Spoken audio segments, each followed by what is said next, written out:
मलाई आज जनकपुरमा आउँदै गर्दा लागेको थियो सभा कस्तो होला, मधेसी जनताको हाम्रो पार्टी एकता प्रतिको प्रतिक्रिया कस्तो व्यक्त होला, राम्रो सहभागिता होला कि नहोला भन्ने मनमा प्रश्नहरू थिए।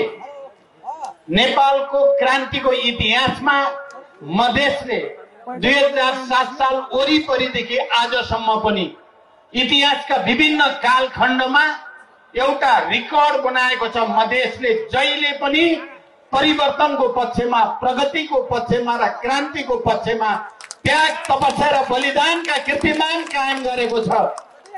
मैले यहाँ बस्दै गर्दा सम्झिरहेको थिएँ 36 सालको ऐतिहासिक जनआन्दोलन, जसले त्यति बेला तथाकथित निर्विकल्प भनिएको पञ्चायतलाई विकल्पमा जान बाध्य पारेको थियो त्यो मधेसमा।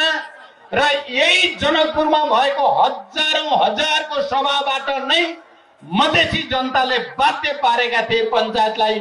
मैले त्यो सम्झिरहेको थिएँ र आज फेरि यही जनकपुरको यो ऐतिहासिक प्राङ्गणमा तपाईहरुको यो विशाल उपस्थितिले के देखिएको छ भने अहिले पनि नेपाली जनताले क्रान्ति र आन्दोलनका बलमा, जनयुद्ध र जनआन्दोलनबाट प्राप्त भएका उपलब्धि उल्ट्याउन खोज्ने प्रतिक्रियावादी र प्रतिगामी तत्त्वहरूलाई तपाईहरुले राम्रो सन्देश दिनुभएको छ।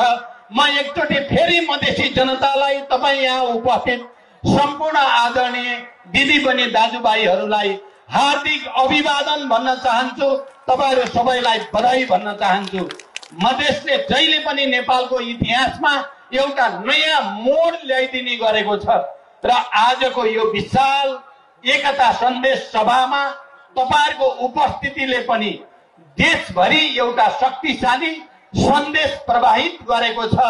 अघि माधव कुमार नेपालजीले भने जस्तै धनगढी हुँदै, देउखुरी हुँदै, पोखरा र विराटनगर पछिको जनकपुरको यो सभाले साँच्चै नै पहाड, हिमाल, देशभित्र र देश बाहिर पनि एउटा बलियो सन्देश तपाईहरुले प्रवाहित गर्नु भएको छ। हाम्रो पार्टी एकता एउटा वस्तुगत ऐतिहासिक आवश्यकता थियो भन्ने तपाईहरुको यो उपस्थितिले प्रमाणित गरेको छ र एउटा राम्रो सन्देश तपाईहरुले दिनु भएको छ। मैले धेरै भन्नु छैन। आज हामी नेपाली राजनीतिको, नेपाली समाजको एउटा विशिष्ट मोडमा, एउटा विशिष्ट क्षणमा छौं।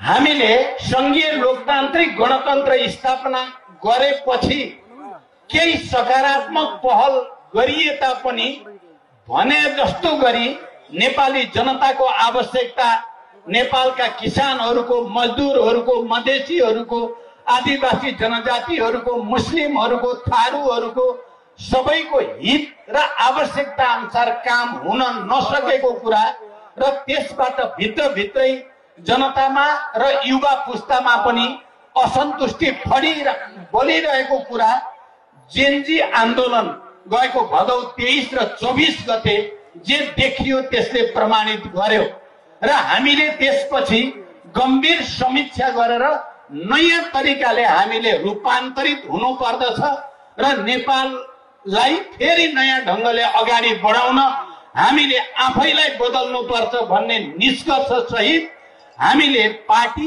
एकताको एउटा अभियान सुरु गर्यौं र हामी आज जनकपुरको यो ऐतिहासिक नगरीमा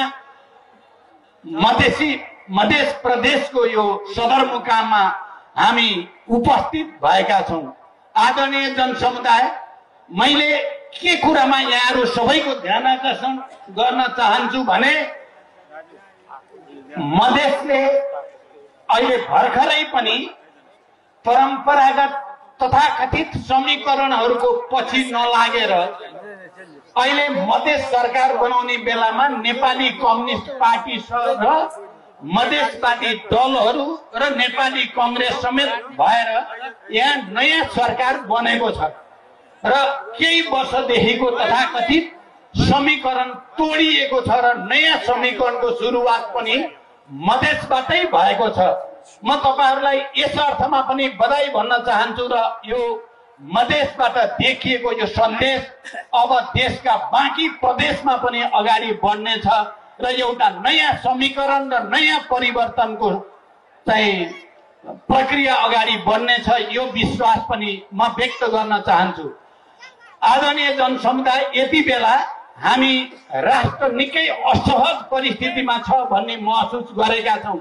सायद तपाईहरूले पनि पक्कै पनि 24 गते भएको काठमाडौँ लगायत देशका विभिन्न भागमा भएका विध्वंसका घटनाहरू, त्यहाँ भएका हाम्रा ऐतिहासिक धरोहर जसरी खरानी भए, त्यो सबैले र केही समय नेपाल राज्य विहीनताको जस्तो स्थितिमा पुग्यो। केही घण्टामा नै नेपाल निकै निरीह जस्तो देखा पर्न गयो। यो हामी सम्पूर्ण स्वाभिमानी नेपालीहरूको निम्ति निकै चिन्ताको विषय पनि हो र यसको सामना गर्नको लागि अरू कुनै उपाय हामीसँग छैन। आम नेपाली जनताको एकता, के मधेस तराई, के पहाड, के हिमाल, सबैतिरका जनताको एकताबाट मात्रै हामीले प्रतिक्रियावादी र प्रतिगामी षड्यन्त्रहरूलाई परास्त गरेर नेपाल राष्ट्रको एकतालाई, यसको स्वाधीनतालाई, यसको भौगोलिक अखण्डतालाई र यसको परिवर्तनको चाहनालाई सम्बोधन गर्न सकिन्छ।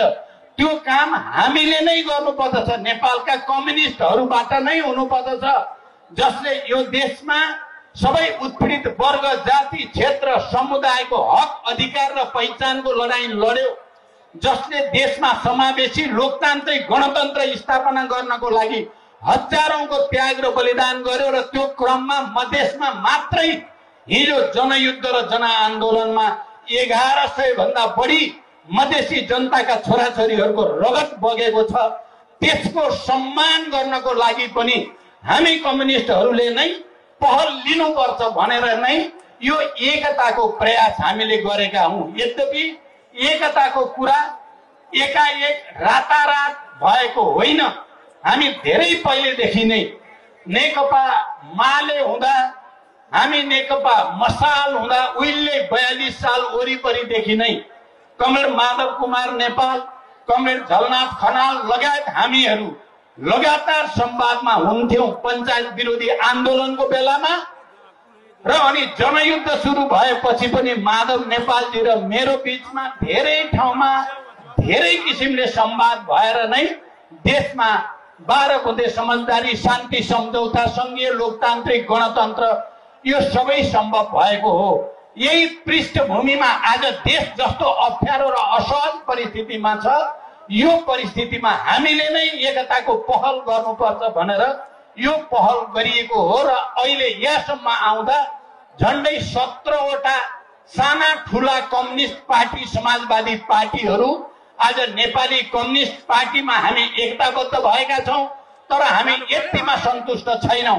हामी चाहन्छौं कि अझै बाँकी रहेका वामपन्थी पार्टीहरू पनि, कम्युनिस्टहरू पनि, हामीले उनीहरूलाई पनि एकताबद्ध गरेर एउटा विशाल शक्ति सञ्चय गर्नु छ। हाम्रो ध्यान एमालेतिर पनि छ।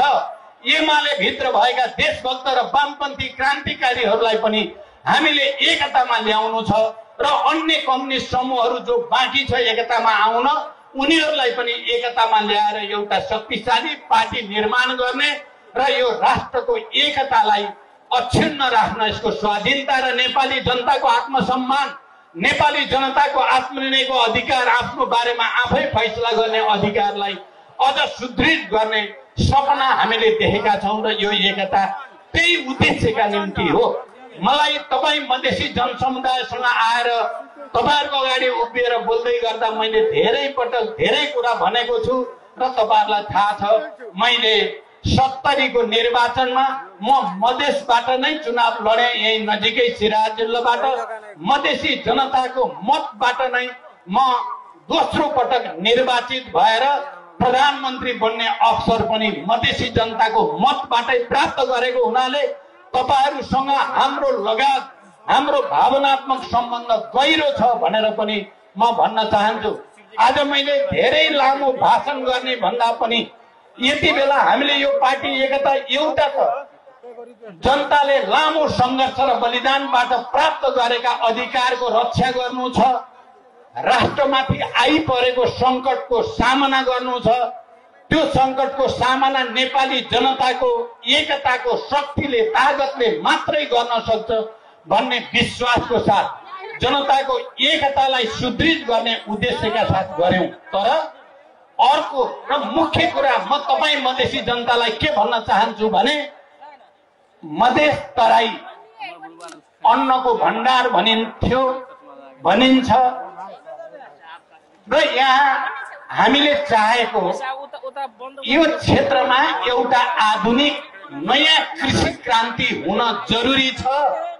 म तपाईहरुको अगाडि प्रतिबद्धता व्यक्त गर्न चाहन्छु। हाम्रो एकताको उद्देश्य यस क्षेत्रमा सिंचाइको व्यवस्था सुदृढ गर्ने अनि मल बिउको उचित व्यवस्थापन गर्ने, उत्पादन र उत्पादकत्व वृद्धि गर्ने, कृषिमा आधारित उद्योगहरूलाई अझ प्रवर्धन गर्ने र नेपाली युवाहरूलाई मधेसका युवाहरूलाई रोजगारी ग्यारेन्टी गर्ने उद्देश्य पनि हाम्रो एकता भित्र अन्तर्निहित छ। जबसम्म तराई मधेसमा कृषि क्रान्ति गरिँदैन, कृषिमा आधुनिकता ल्याइँदैन, उत्पादन र उत्पादकत्व वृद्धि गरिँदैन, जबसम्म मधेसका मध्यम वर्गका युवाहरू जो हजारौं होइन लाखौंको संख्यामा मध्यपूर्वमा गएका छन् र निकै कष्टसाध्य जीवन बिताएर उनीहरूले केही रकम जम्मा गर्नु परेको छ, ती युवाहरूलाई यही नै कृषि क्रान्तिद्वारा, कृषिमा आमूल परिवर्तनद्वारा, कृषिमा आधारित उद्योग र रोजगारी सृष्टि गरेर उनीहरूलाई देशभित्र फर्काइँदैन, मधेसको कायापलट हुन सक्दैन। आदरणीय जनसमुदाय, त्यसै गरी हामी फास्ट ट्र्याक अगाडि बढ्दैछ, तपाईहरुले देखिराख्नु भएको छ। मैले दोस्रो पटक प्रधानमन्त्री हुँदा फास्ट ट्र्याकलाई छिटो भन्दा छिटो नेपालीहरूले नै बनाउनु पर्छ भनेर मैले पहल लिएको यहाँहरूलाई पक्कै थाहा छ। सिंचाइको व्यवस्थाको निम्ति सुनकोशी मरिन डाइभर्सनलाई त्यसको भौतिक आधारहरू तयार पार्नको लागि सरकारले लिएको पहल कदम पनि यहाँहरूलाई थाहा नै छ। हामी यो सबैद्वारा जब तराई मधेसका जनतामा उनीहरूको जीवनमा सकारात्मक परिवर्तन ल्याउनेछौँ तब मात्रै मलाई विश्वास छ सिंगै नेपालमा आर्थिक क्रान्ति हुनेछ। नेपालका हामीले भौतिक पूर्वाधारको कुरा गर्दा, चाहे मध्य पहाडी लोकमार्गको कुरा गरौँ, चाहे तराई मधेसको हुलाकी मार्गको कुरा गरौँ, त्यसमा कहीँ न कहीँ हामी वामपन्थी कम्युनिस्टहरूको पहलले नै केही काम अगाडि बढेको छ र त्यसलाई पूर्णतामा जानु छ। आदरणीय जनसमुदाय, अहिले जनकपुरबाट तपाईहरुले जे सन्देश दिनुभएको छ यो निकै शक्तिशाली सन्देश छ।